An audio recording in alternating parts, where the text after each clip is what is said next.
ఇంకోటి వెంటిలేటర్ పైన సంజీవని ఉంది. ఆరోగ్యశ్రీ పథకాన్ని పూర్తిగా నీరుగార్చిన చంద్రబాబు ప్రభుత్వం.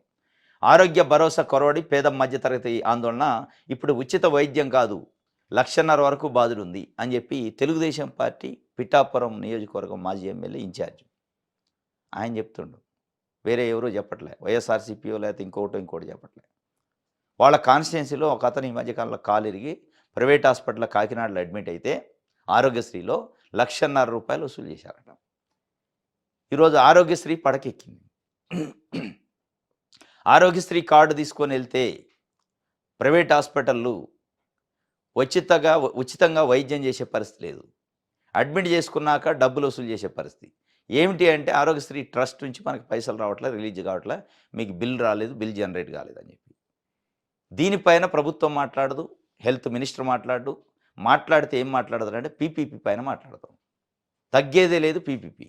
టెండర్లు రాపోయినా, బిడ్లు రాపోయినా పర్లేదు, మళ్ళీ పిలవండి, ప్రోత్సాహకాలు ఇవ్వండి, అవసరమైతే ఆ ఫీజిబిలిటీ గ్యాప్ ఫండ్ ఏదైతుందో దాన్ని పెంచండి, ఇంకా భూములు ఇవ్వండి, కానీ వాళ్ళకైతే ప్రైవేట్ పరం చేయాలి. ఇది రాజశేఖర రెడ్డి గారు తీసుకొచ్చిన స్కీమ్ ఆరోగ్యశ్రీ అనేది. ఇది పేద ప్రజల గుండెలను కాపాడింది, చాలామందిని పేద ప్రజల ప్రాణాలు కాపాడింది. అట్లాంటి పేదలకు చెందాల్సిన వైద్యం గురించి మాట్లాడరు, పెద్దలకు కట్టబెట్టాల్సిన పీపీపీలో వైద్య కళాశాలల గురించి మాట్లాడరు.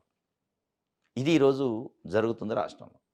ఇది మొత్తానికి సంజీవి అయితే వెంటిలేటర్ పైన ఉంది, దాన్ని కాపాడే నాదుడు ఎవరు తెలియదు, కానీ డబ్బు కడితేనే గుండె ఆపరేషన్ చేస్తారట, లేదంటే లేదు. వైఎస్ఆర్సీపీ సర్కార్లో 3,257 వైద్య ప్రక్రియలు ఆరోగ్యశ్రీలు చేర్చారు, శిక్ష పరిమితి కూడా 25 లక్షలు పెంచారు.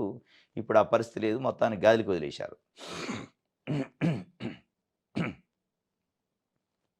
రైట్. ఇంకా వాళ్ళ ఒక్కొక్క బాధ. గుండె ఆపరేషన్గా 3.5 లక్షలు ఖర్చు చేశాను, పేదవారికి దక్కని భరోసా, డబ్బు పడలేదని పంపించేశారు వైద్యం చేయకుండా, వైద్యం అందక మంచం పైన, ఆపరేషన్కి ముందు 8,000 ఖర్చు అదనంగా చెల్లించాల్సి వస్తుంది. ఇట్లా ఒక్కొక్కరిది ఒక్కొక్క బాధ. జగన్ హయాంలో పూర్తి భరోసా ఇచ్చారు, 60,000 అప్పు చేసి చికిత్స చేయించుకున్నా. ఇలాంతా పేద ప్రజలు ఆరోగ్యశ్రీ కార్డు ఉన్నోళ్ళు. ఇది ఏ పేపర్ రాయదు, ఏ టీవీ ఛానల్ చూపించదు. అంటే ప్రజల గురించి వార్తలు రాయరు, ప్రజా సమస్యలు, ఇది వార్త కాదు. ఇది ఈరోజు ఇక్కడ వీళ్ళు రాశారు. ఇంకో